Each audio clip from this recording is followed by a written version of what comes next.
Hello friends, स्वागत है आपका लास्ट वर्ड स्टोरीज की एक और न्यू स्टोरी के अंदर। तो चलो स्टार्ट करते। कहानी परिवर्तन। धीमे कदमों से घर की ओर आती वृंदा को देखकर उसके बच्चों में उत्साह जागा और वो दौड़कर उससे लिपट गए। वृद्धा सास ने हाथ का सहारा देकर उसके सिर पर रखी सब्जी की टोकरी उतरवाई। ये किया आज भी कुछ ज्यादा बिक्री नहीं हुई। उसके प्रश्न में पीड़ा छिपी हुई थी। दाने दाने को मोहताज होते परिवार की आमदनी का एकमात्र जरिया यही था। फटे अंचल से चेहरे पर आई पसीने की बूंदों को साफ करके वृंदा धम से बैठ गई। सारा दिन यहाँ वह सिर पर बोझ लादे पैदल चलती रही, इस आशा से कि शायद आज तो उसे मेहनत का फल मिलेगा। पर हमेशा की तरह आज का दिन भी व्यर्थ ही चला गया। बच्चों के पीले पड़ते चेहरे की ओर दृष्टिपात करते ही उसकी आंखों से दर्द आंसुओं के रूप में बहने लगा। तब सास ने ढांढस बंधाया, कोई बात नहीं, हो सकता है कल ज्यादा बिक्री हो जाए। चल सब्जी को गीली बोरी में लपेट दे ताकि सवेरे तक ताजी रहे।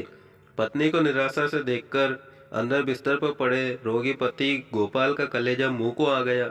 वो अपने भाग्य को कोसने लगा। यदि दुर्घटना में मेरे अंग भंग न होते तो मेरे परिवार की यह दुर्दशा न होती। सुन, तू कोई दूसरा काम क्यों नहीं कर लेती? उसने पत्नी को सलाह दी। दूसरा काम भूल गए क्या पहले मेरे साथ क्या हुआ था? मेरी ईमानदारी का मालिक ने क्या सिला दिया था। उनके घर का सब काम मैं पूरी लगन के साथ किया करती थी, लेकिन नौकर की कोई इज्जत नहीं होती। उनके कमरे से 500 रुपये जो उन्हीं के बेटे ने चुराए थे, उसकी चोरी का इल्जाम उन्होंने मुझ पर लगाया था। रात भर पुलिस थाने में बिठवाया। वो तो मैंने एक पुलिस वाले साहब के घर थोड़े दिन काम किया था। उनकी मेम साहब ने दया दिखाई और मुझे झंझट से छुटकारा दिलवाया। बाद में सारी सच्चाई सामने आ गई, पर उससे मेरा खोया हुआ मान तो वापस नहीं आया। इसलिए तौबा, अब किसी के घर में काम नहीं करूंगी। अब मेरा ही दोष है। यदि मैं हाथ पैर से लाचार न होता तो आज ये दिन तो नहीं देखने पड़ते। तुम दर दर की ठोकरें खा रही हो, माँ इस बुढ़ापे में मेरी सेवा कर रही है, और हमारे दोनों बच्चों का तो बचपन ही छिन गया। कहते कहते गोपाल रो पड़ा। सुनिए, दिल छोटा मत कीजिए। जब वो दिन नहीं रहे तो ये दिन भी नहीं रहेंगे। जब तक आप भले चंगे थे तब तक मैंने सुख भोगा। अब मेरा दायित्व है कि मैं आपका हर तरह से ध्यान रखूं। आखिर मैं आपकी अर्धांगिनी हूँ। जब सुख साथ बांटा है तो दुख में भी साथी बनूंगी। वृंदा ने दिलासा दिया और घर का काम निपटाने चली गई। रात भर वो सोचती रही कि ऐसा क्या करे जिससे उसके अपनों का दुख दर्द कम हो जाए। पति एक प्राइवेट कंपनी में ड्राइवर था। आमदनी ठीक थी, सो गुजारा अच्छे से हो जाता था। एक सड़क दुर्घटना में पति की जान तो बच गई, पर दोनों पैर और एक हाथ कट गया। जो कुछ रुपया जेवर पास में था वो सारा इलाज में खर्च हो गया। पेट भरने के लिए उसे बाहर कदम रखना पड़ा। सास के पास चांदी की एक जोड़ी पायल बची थी, जिसे बेचकर सब्जी बेचने का काम शुरू किया। पर उसकी माली हालत को देखकर कोई उससे सौदा लेना तो क्या, उसकी ओर देखना भी पसंद नहीं करता था। वो दूर दूर तक भटकती, तब कहीं जाकर दो पैसे कमा पाती, जिससे घर के लोगों को दाल रोटी नसीब हो पाती। आंखों ही आंखों में सारी रात बीत जाती। बच्चों से घर की हालत छिपी नहीं थी। वो अपनी इच्छाओं का दमन करके अपने माता पिता को सहयोग दे रहे थे। सुबह सूरज के उगते ही वृंदा घर का काम निपटाकर सब्जी टोकरी में सजा निकल पड़ी। आधा दिन बीत गया पर बोनी नहीं हुई। मन ही मन ईश्वर से दया की प्रार्थना कर रही थी कि तभी उसके कानों में शब्द टकराए, ए बाजी वाली, जरा सुन तो, इधर आ। वो मुड़ी। अरे जया, तू कौन? वृंदा, तू इस हालत में? घर के दरवाजे पर खड़ी एक महिला दौड़ती हुई बाहर आई और अपनी सखी का हाथ पकड़कर अंदर ले गई।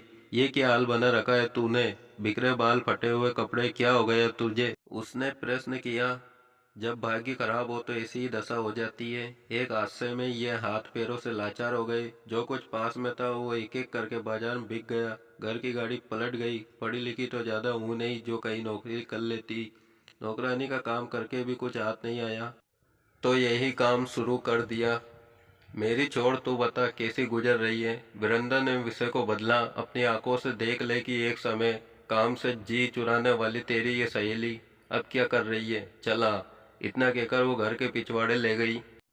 वहां का दृश्य देखकर वीरेंद्र की आंखें विस्मय से फैल गई। 6-7 महिलाएं पापड़ बना रही थी। कुछ महिलाएं एक और बढ़िया बना रही थी। तू ये सब क्या? हाँ, घर में रहकर मैं अपना छोटा सा व्यवसाय चला रही हूँ। ना बाहर जाने का झंझट और ना ही किसी की चाकरी। आत्मसम्मान भी बरकरार है ना मजे की बात। जया ने खुलासा किया, इसमें तो बहुत खर्चा आया होगा। वृंदा दुखी मन से बोली। जया ने उसके मन के भाव को ताड़ लिया, कहने लगी, नहीं रे, ये सब तो सूझबूझ से कर लिया। जानती तो है तू, पति की छोटी सी नौकरी में गृहस्थी का खर्च चलाना कितना मुश्किल होता है। नौकरी तो अच्छे अच्छे डिग्री वालों को नहीं मिलती, तो हमें कहाँ से मिलेगी। मुझे हाथ का काम आता था, सो मैंने इसी को व्यवसाय बना लिया। काम तो मैं भी करती हूँ, पर सब्जी बिकती ही नहीं। अब तो इसे भी बंद करने की नौबत आ गई। समझ में नहीं आता कि कौन सा काम करूँ।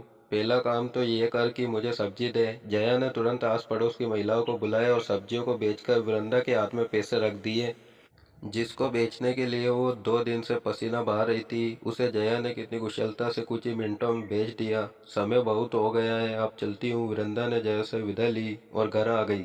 सास ने जब टोकरी को खाली देखा तो उसके चेहरे पर संतोष छा गया। बच्चों के भी चेहरे खिल गए। शाम को भोजन के बाद उसने पति और सास को जया और उसके कामकाज के बारे में बताया। तेरी सहेली तो बड़ी समझदार है, उससे ही कुछ गुर सीख ले, ताकि तेरी परेशानी कम हो और घर का गुजारा भी हो सके। सासू माँ ने सुझाव दे डाला। माँ जी आप ठीक कहती है, मैं उससे बात करूंगी। रात्रि में उसको बीता समय याद आने लगा। हर काम को बाद में करने का बहाना करने वाली उसकी सहेली जया को सब आलसी कहकर पुकारते थे, और वो भी अपने इस नाम से खुश रहती थी। वही दूसरी ओर वृंदा घर भर की दुलारी थी। माँ का रसोई में दौड़कर हाथ बटाती, छोटे भाई बहनों को भी खूब बखूबी संभालती।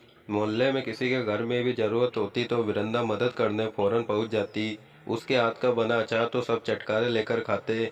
सुबह उठी तो वृंदा को लगा कि उसके जीवन में आया अमावस्या का अंधेरा छटने वाला है, और सुनहरी किरणें तमस को चीरती हुई उसकी ओर आ रही है। अगले दिन दोपहर के समय मन में दृढ़ निश्चय कर वो जया के घर पहुंची। मुझे खुशी होगी कि मैं तेरे कुछ काम आ सकूं। जया ने अपने हाथ उसके हाथ पर रख दिया। जया, मैं भी तेरी तरह आत्मसम्मान से जीना चाहती हूँ, आत्मनिर्भर बनना चाहती हूँ। इसमें कोई मुश्किल नहीं है। सबसे पहले तो तुझे अपने हुलिये पर ध्यान देना होगा। अरे पहले ये दुनिया चमक दमक ही देखती है। सामान की पैकिंग यदि अच्छी होगी तो ग्राहक खुद उसकी ओर दौड़ेगा। यदि वो ही ठीक नहीं तो वस्तु कितनी भी अच्छी हो, सब व्यर्थ है। मेरे पास तो इनके अलावा कपड़े ही नहीं है। वृंदा ने अपनी मजबूरी बयां की। मैं किस लिए हूँ, सहेली की अब बहन नहीं होती। मेरे पास कुछ कपड़े नए रखे हैं, वो तू पहन लेना। किसी भी काम को करने के लिए बहुत ऊंची शिक्षा पाना जरूरी नहीं, बस आपके भीतर लगन होनी चाहिए। नारी को स्वयं सिद्धा यूं ही नहीं कहा जाता, उसके भीतर असीमित शक्ति का भंडार होता है। बस उसे जगाने की जरूरत है। फिर देख वो कठिनाई को कैसे सरलता में बदल देती है। तुझे भी यही करना है। क्षमता को पहचान और अपने व्यक्तित्व में थोड़ा सा बदलाव ला, देखना सफलता तेरे भी कदम चूमेगी। आज से क्या, बल्कि अभी से तुम मेरे कुटुंब की सदस्य हो। हम मिलकर काम करेंगे और जो 4 पैसे मिलेंगे उन्हें आपस में बांट लेंगे। जया, तू तो पूरी की पूरी टीचर बन गई है। वृंदा ने चुटकी ली। दोनों खिलखिलाकर हंस दी। नए क्षितिज को पाने के लिए वृंदा ने पहली सीढ़ी पर कदम रख दिया। वो रोज आकर काम में हाथ बटाने लगी। इससे जुड़कर उसे अपनेपन का एहसास हो रहा था। घर में आई भी बराबर होने लगी। जब उसने निर्माण की प्रक्रिया को भली भांति समझ लिया, तब जया ने उसे लोगों के बीच अपने उत्पाद को बेचने का काम दिया। पहले जो वृंदा फटे कपड़ों, उतरा चेहरा और उलझे बालों में सब्जी बेचने जाया करती थी, वही अब करीने से पहनी हुई साड़ी, सादी सी चोटी और चेहरे पर आत्मविश्वास की चमक से भरपूर बिना किसी हिचक के घर घर जा रही थी। उसके नए अंदाज पर किसी ने पटका नहीं लगाई। उसका सामान हाथों हाथ बिकने लगा। अब उसने कुटुंब में अचार बनाने का काम भी शुरू कर दिया। अब आमदनी लगातार बढ़ने लगी। दिन महीनों में बीतते चले गए। वृंदा के कदम विकास के पथ पर निरंतर अग्रसर होते रहे। छोटे से कुटीर उद्योग को उसने बड़ा व्यवसाय का रूप दे दिया। जया ने भी अपने सखी को उसके परिश्रम का फल अपने व्यवसाय में भागीदार बनाकर दिया। वृंदा ने अपने परिवार को फिर से खुशहाल बना दिया। ये सब कमाल उसके व्यक्तित्व में आए परिवर्तन का था। एक दिन जब उनके उद्योग को सरकार की ओर से पुरस्कार मिला, तो जया ने अपनी सफलता का सारा श्रेय वृंदा को दिया। एक साधारण सी दिखने वाली स्त्री जिसे अबला कहा जाता है, वो भीतर से कितनी बलशाली है। उसके अंदर सोए स्वाभिमान को यदि जगह दिया जाए तो वो क्या कर सकती है, इस बात का जीवंत उदाहरण है सामने बैठी मेरी सहेली और व्यवसाय में मेरी सहभागी वृंदा।